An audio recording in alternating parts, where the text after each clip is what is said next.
किसी घने जंगल में एक बहुत बड़ा पेड़ था। उस पेड़ पर कई बगुले के परिवार बस हुए थे। बगुले दिन भर तालाब और नदियों के किनारे जाकर मछलियां पकड़ते और अपना जीवन खुशी खुशी से बिताते। लेकिन उस पेड़ के नीचे कोटर में एक काला सांप भी रहता था। वह काला सांप बगुलों के अंडे और छोटे छोटे बच्चों को चुपके से खा जाता। इसी से बगुले बहुत दुख रहते, लेकिन उनके पास कोई उपाय नहीं था। एक दिन एक बूढ़ा बगुला अपने बच्चों को खोने के गम में नदी किनारे जाकर बैठा गया। उसकी आंखें आंसुओं से भरी हुई थी और वह जोर जोर से रो रहा था। उसकी ये हालत देखकर केकड़ा नदी किनारे आया और बोला, मामा आप क्यों इतने दुखी है, क्या बात है? बगुले ने भारी मन से कहा, प्रिय केकड़ा, मैं क्या बताऊं, हमारे पेड़ के नीचे जो काला सांप रहता है उसने मेरे सभी बच्चों को खा लिया है।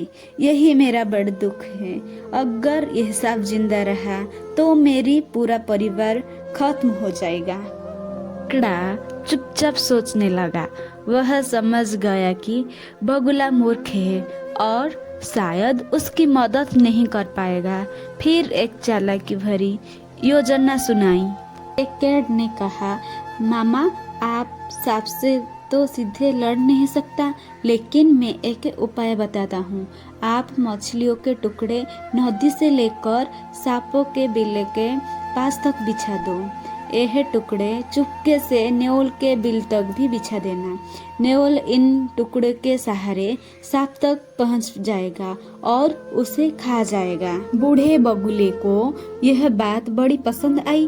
उसने फटाफट नदी से मछलियों के टुकड़े लाए और केकड़े की बताई योजना के मुताबिक बिछा दिया।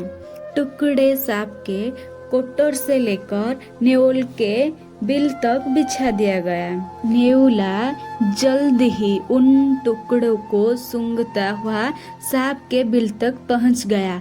जब उसने सांप को देखा तो नेउल ने से सांप पर हमला कर दिया।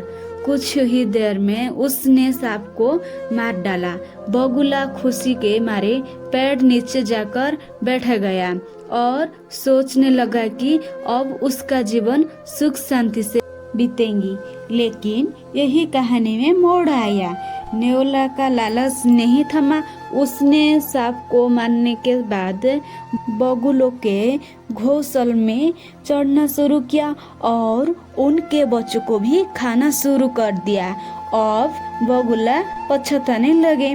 बगुला कूट कूट कर रोते हुए केकड़ के पास गया और बोला, केकड़ भाई, मैंने तुम्हारी सलाह मान ली, लेकिन इसका अंजाम मेरे लिए और भी बुरा हो गया। नेउल ने मेरी बच्चों को भी खत्म कर दिया।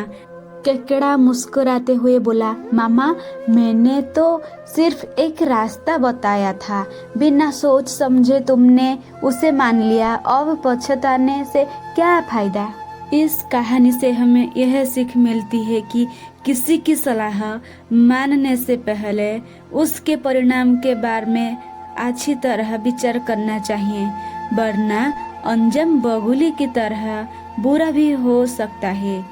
जल्दबाज और मूर्खता से कोई भी समस्या हल नहीं होती।